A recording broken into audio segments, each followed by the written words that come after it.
ভারতের গুজরাট রাজ্যের আহমেদাবাদে 12 জুন বৃহস্পতিবার ঘটে গেল এক মর্মান্তিক বিমান দুর্ঘটনা।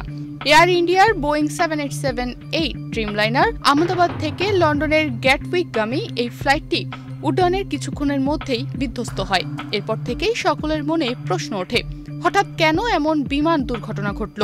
কি এমন হয়েছিল যার জন্য বিমানটি উড্ডয়নের 2 মিনিটের মধ্যেই বিধ্বস্ত হয়? বিমানটিতে মোট 242 জন আরোহী ছিলেন, যার মধ্যে ছিলেন 2 জন পাইলট, 10 জন কেবিন ক্রু এবং 230 জন যাত্রী। এতে এখন পর্যন্ত 140 জনের মৃত্যুর খবর নিশ্চিত করা হয়েছে। আহত হয়েছেন বহু মানুষ।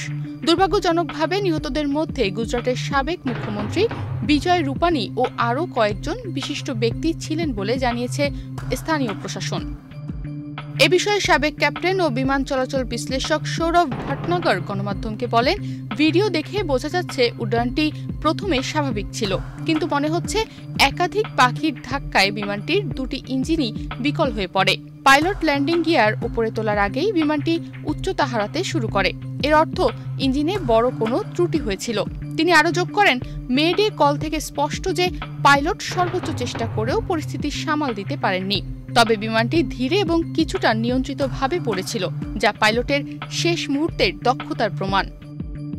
বিমানটি দুপুর 1:39 আহমেদাবাদের সর্দার বল্লভভাই প্যাটেল আন্তর্জাতিক বিমানবন্দর থেকে রানওয়ে 23 থেকে উড্ডয়ন করে।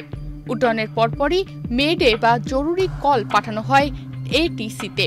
এরপর থেকেই বিমানের সঙ্গে আর কোনো যোগাযোগ স্থাপন করা যায়নি।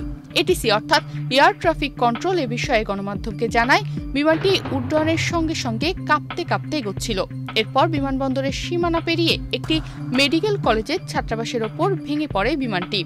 আকাশচুম্বী কালো ধোঁয়ার কুণ্ডলী ঘটনার ভয়াবহতা বাড়িয়ে তোলে। বিমানটিতে কমান্ডে ছিলেন ক্যাপ্টেন সুমিত সাবরওয়াল, যিনি একজন লাইন ট্রেনিং ক্যাপ্টেন এবং যার 8200 ঘণ্টার উড্ডয়নের অভিজ্ঞতা রয়েছে। সহকারী পাইলট হিসেবে ছিলেন ক্লাইভ কুন্দার, যার উড্ডয়নের অভিজ্ঞতা ছিল 1100 ঘণ্টা। দুর্ঘটনার পরে দমকল বাহিনী ও উদ্ধারকারী দল দ্রুত ঘটনাস্থলে পৌঁছে উদ্ধার অভিযান শুরু করে। এখনো পর্যন্ত 140 জনের মরদেহ উদ্ধার করা হয়েছে। জীবিতদের মধ্যে অনেকেই গুরুতর দগ্ধ অবস্থায় স্থানীয় হাসপাতালে চিকিৎসাধীন অবস্থায় আছেন। অনেক আরোহীর অবস্থা এখন আশঙ্কাজনক। বিমানটি আছড়ে পড়ে একটি মেডিকেল কলেজের ছাত্রাবাসের ওপর, যার ফলে আরও কিছু মানুষ হতাহত হয়েছেন বলে আশঙ্কা করা হচ্ছে। উদ্ধারকারী দল ধ্বংসস্তূপ সরিয়ে নিখোঁজদের খোঁজে অভিযান চালিয়ে যাচ্ছে।